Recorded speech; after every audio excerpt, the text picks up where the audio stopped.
Westende, goedenavond!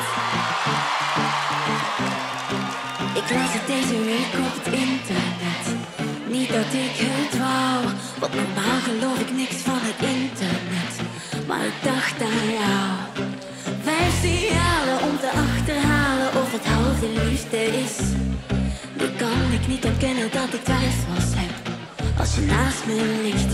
Want elke keer als ik je vraag wat je wil van mij, zeg je niks meer, je laat het open. Het is erop of eronder, nu of nooit. We hebben zoveel tijd al weggegooid. Is het beter hier of beter buiten? Ja, het is erop of eronder, de hoogste tijd. Wie ben ik voor jou, wie ben jij voor mij? Is het beter hier of beter buiten? Ja.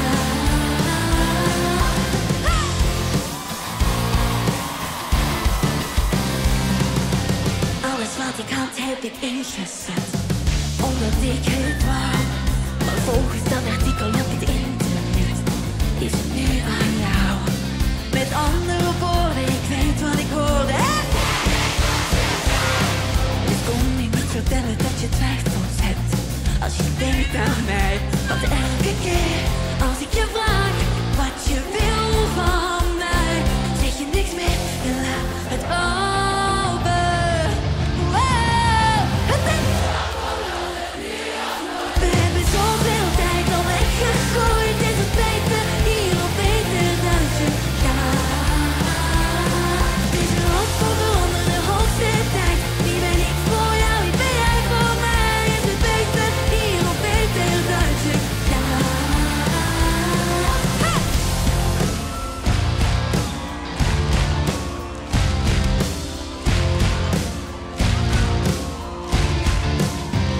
We zenden, geef mij alles of niks, alles of niks, ja, alles of niks. Geef mij alles of niks, alles of niks, oh.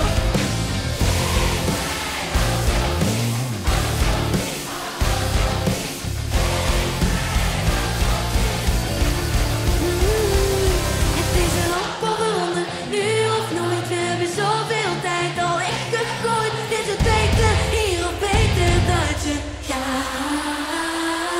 Het is erop of eronder, de hoogste tijd. Wie ben ik voor jou, wie ben jij voor mij? Is het beter hier of beter buiten? Ja. Nu zit het er echt op. Dit was Tien om te zien voor deze zomer. Een dikke merci aan alle artiesten die hier kwamen optreden en aan onze crew backstage. Jullie bedankt voor het meezingen en meedansen. Jullie zijn het beste publiek van Vlaanderen. En aan zij mag altijd een beetje meer. Dus tot volgend jaar. Het is erop of eronder, nu of nooit. We hebben zoveel tijd al weggegooid. Is het beter